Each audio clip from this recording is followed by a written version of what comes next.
নমস্কার সবাইকে, কেমন আছেন সবাই? নিশ্চয়ই ভালো আছেন, আমিও ভালো আছি। সবাইকে স্বাগত জানাচ্ছি বনানী কিচেনে। তো আজকে এই যে আমি কিছু চিংড়ি মাছের পা নিয়ে নিয়েছি, এইগুলো রান্না করব।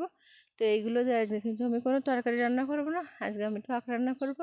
সেজন্য এই যে আমি একটু তেঁতুল কিন্তু ভিজিয়ে রেখেছিলাম এই যে। আর এই তেঁতুলটা কিন্তু একটু একটু আগে ভিজিয়ে রাখলে তারপরে কিন্তু একটু হাত দিয়ে চেটকে নিলেই সব কিন্তু তেঁতুলের যে কাঠটা থাকে বেরিয়ে যায়। তো এখন আমি এগুলো কীভাবে রান্না করি, আপনারা আমার ভিডিওটা দেখতে থাকেন পুরো ভিডিওটা, তাহলে কিন্তু বুঝতে পারবেন। আর এভাবে এই যে চিংড়ি মাছের পা দিয়ে তেঁতুল দিয়ে টক রান্না করে খেলে কিন্তু খুবই ভালো লাগে। তো এখন আমি এই যে রান্না করবো, সেজন্য চুলোটা জ্বালিয়ে কড়াই বসিয়ে দিই। আর কড়াইতে কিন্তু আমি তেল না, সামান্য একটু জল দিয়েছিলাম। আর এখন এই যে চিংড়ি মাছের পাগুলো দিয়ে দিলাম। দেওয়ার পরে আমি কিন্তু সামান্য একটু লবণ দিয়ে নেড়ে ছেড়ে আর এখন কিন্তু ঢাকা দেবো। আমি কিন্তু আর হলুদ তেল কোনো কিছু কিন্তু ব্যবহার করলাম না। তো সামান্য একটু ঢাকা দিয়ে জাল করার পরে এই যে ঢাকনা খুলে দেখেন চিংড়ি মাছের পাগুলো কত সুন্দর লাল হয়ে গেছে, দেখতেই কত সুন্দর লাগছে না? তো এভাবে কিন্তু একটু জল দিয়ে এভাবে ঢাকা দিলেই কিন্তু চিংড়ি মাছের পাগুলো এরকম সুন্দর কালার এসে যায়। তো যাই হোক, এখন আমি এই যে তেঁতুলের যে কাঠটা তৈরি করছি, এটা আমি কিন্তু ওই যে চিংড়ি মাছের পার ভিতরে দিয়ে দেবো। তা আমি এভাবে একটু একটু করে জল দিয়ে এরকম করে ছেটকে ছেটকে সবটুকু কিন্তু দিয়ে দেবো। তো যেরকম আর কি পরিমাণ জল দিতে হবে সেরকম পরিমাণ করে আমি দিয়ে দিলাম। আপনারা পরিমাণ মতো দিয়ে দেবেন। আর এভাবে একদিন চিংড়ি মাছের পা দিয়ে তেঁতুল দিয়ে এভাবে টক রান্না করবেন, দেখবেন কত সুন্দর লাগে খেতে। তো আমি একটু হলুদ আর পরিমাণ মতো লবণ দিয়ে একটু নেড়েছে, এখন ঢাকনা দিয়ে ঢেকে দিলাম।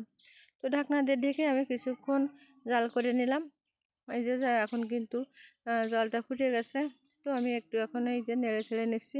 আর যেহেতু আমার চিংড়ি মাছের পাটা কিন্তু সেদ্ধ করা, আর এই টকটা রান্না করতে কিন্তু বেশিক্ষণ লাগেই না। চিংড়ি মাছের পা তো সেদ্ধ করাই হয়ে গেছে। তারপরে এই যে জাল দিলাম, তো এখন আমি নামিয়ে নিলাম একটা পাত্রে।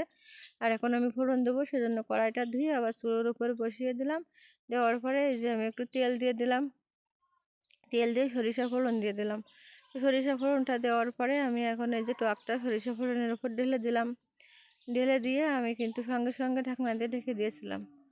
হলে সরিষার একটা সেন্ট, সেটা কিন্তু খাওয়ার সময় খুবই ভালো লাগে। তো তারপরে একটু জাল করে আমি ঢাকনাটা খুলে নেড়ে চেড়ে নিলাম। আর এখন কিন্তু টকটা কিন্তু একদম হয়ে গেছে, আমি এটা নামিয়ে নেব। এটা রান্না করতে তো বেশিক্ষণ লাগে না। তো এই যে নামিয়ে নিলাম আমি একটা পাত্রে। তো কেমন লাগলো আজকে আমার এই যে চিংড়ি মাছের পায়ের এই যে টক তেঁতুল দিয়ে জানাবেন কিন্তু। আর আপনারা বাড়িতে রান্না করে খেয়ে দেখবেন, খুব ভালো লাগে খেতে। তো যাই হোক, এই পর্যন্ত এসে যারা এখনও লাইক দেননি তাদেরকে বলছি লাইক দিয়ে ভিডিও দেখবেন প্লিজ। তো কমেন্টে জানাবেন কেমন লাগলো আমার আজকের রেসিপি। আর ভালো লাগলে লাইক কমেন্ট শেয়ার করে দেবেন। নতুন যারা দেখছেন আমার চ্যানেলটিকে সাবস্ক্রাইব করে আমার পাশে থাকবেন। পুরনো বন্ধুদের তো ধন্যবাদ আমার পাশে থাকার জন্য। আর এরকম নতুন নতুন ভিডিও পেতে পাশে থাকা বেল আইকনটি বাজিয়ে দেবেন। ধন্যবাদ সবাইকে, দেখা হবে পরবর্তী নতুন কোনো ভিডিওতে। ভালো থাকবেন সবাই।